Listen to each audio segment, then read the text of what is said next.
అంజనాద్రిపై సంతతి కొరకై అహోరాత్రములు తపస్సు చేసే వానరకేసరి కేసరి కుల సతి కడుపు పట్టగా జనించినాడొక అసమాన బలోద్ధతుడు సంయుతుడు అంజనాసుతుడు పవననందనుడు.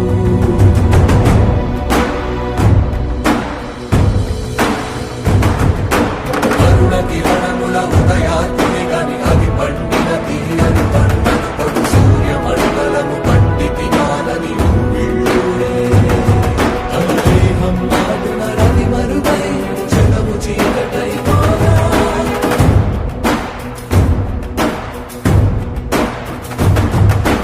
అది అమరేంద్రుడు గమనించి తన ఐరావతమది ఓడించి ఆంజనేయుని సమీపించి తన వజ్రాయుధమును విసరగా అది పవననందనుని హనుముని తాకా చిందిన రక్త బిందువే విద్యుద్వేగంతో ధరణి స్థలి వంద కడలిలో చొచ్చి వంద కడలి అట్టడుగున గల శ్రీరంగ శుద్ధి గర్భము చేరియట.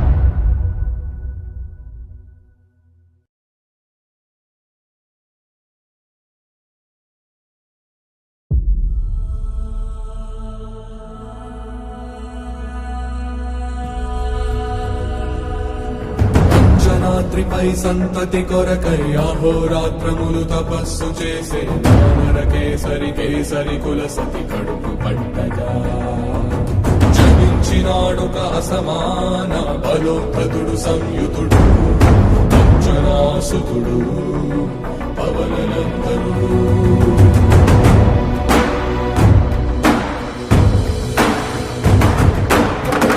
కిరణముల ఉదయాత్మి గని అది పండిన తీయని పంటను పడు సూర్యమండలము పండితి మానని వీళ్ళుడే తన దేహం నాటున రవి మరుగై జగము చీకటై మారా.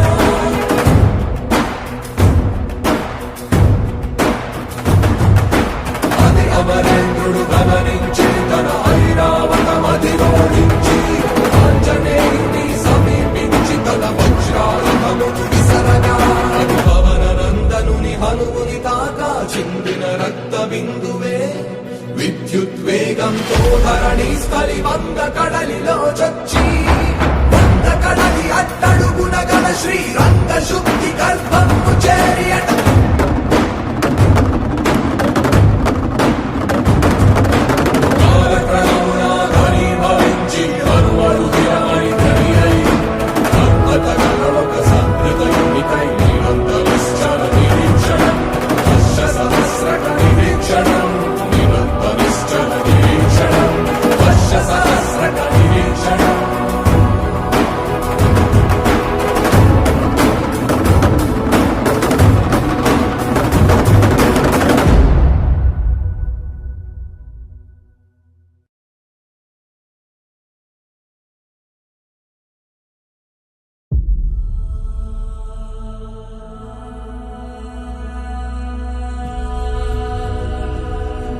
అంజనాద్రిపై సంతతి కొరకై అహోరాత్రములు తపస్సు చేసే వానరకేసరి కేసరి కుల సతి కడుపు పట్టగా జనించినాడొక అసమాన బలోద్ధతుడు సంయుతుడు అంజనాసుతుడు పవననందనుడు.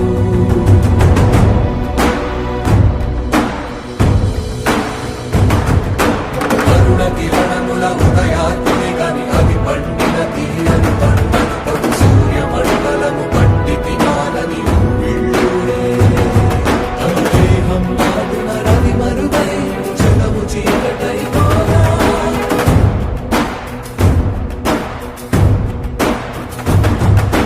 అది అమరేంద్రుడు గమనించి తన